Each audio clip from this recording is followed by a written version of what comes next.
Arthritis మందులు అంటే steroids అని భయపడుతున్నారా? దీనివల్ల ఆర్థరైటిస్కి ట్రీట్మెంట్ తీసుకోవట్లేదా?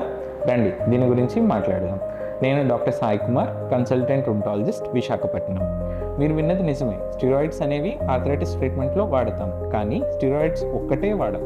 సో స్టెరాయిడ్స్ అనేవి ముఖ్యంగా మీ వ్యాధి తీవ్రంగా ఉండేటప్పుడు వాడతాము. మరియు ఈ వ్యాధి వలన మీ శరీరంలోని ముఖ్య అవయవాలు అంటే హార్ట్ కానీ, కిడ్నీ కానీ, లంగ్స్ కానీ, బ్రెయిన్ ఏవైనా సరే తీవ్రంగా బాధించబడతాయి అనే సంకేతాలు కనిపించినట్లయితే కనుక స్టెరాయిడ్స్ వాడబడతాయి.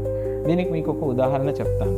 ఇప్పుడు నార్మల్గా మనం ఒక వీధిలో నడుచుకుంటూ వెళ్ళినప్పుడు ఒక ఇల్లు మంటల్లో ఉంది అంటే కనుక మనం ఏం చేస్తాం? వెంటనే నీళ్లు పోస్తాం. ఈ స్టెరాయిడ్స్ అన్నవి కూడా అలాంటివే. ఈ వెంటనే మంటలు ఆర్పడానికి అంటే మీ వ్యాధి తీవ్రతను వేగంగా తగ్గించడానికి స్టెరాయిడ్స్ని వాడతాం.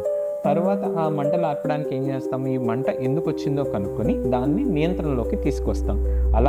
అలాంటి మందుల్ని డీమార్ట్స్ అంటాం. ఈ డీమార్ట్స్ అనేవి చాలా సురక్షితమైన మందులు. వైద్యుడు సూచించిన విధంగా గనక వేసుకుంటే గనక ఈ డీమార్ట్స్ వాడడం వల్ల ఈ వ్యాధి నియంత్రణలోకి వస్తుంది. మరియు వ్యాధి వలన మన కాంప్లికేషన్స్ అంటే వ్యాధి వలన వచ్చే కాంప్లికేషన్స్ అన్నీ కూడా తగ్గుతాయి. మీరు స్టెరాయిడ్స్కి భయపడవద్దు, వ్యాధి వల్ల వచ్చే కాంప్లికేషన్స్కి భయపడండి. సో వెంటనే మీ రుమటాలజిస్ట్ని సంప్రదించి కరెక్ట్ అయిన వైద్యాన్ని పొందండి.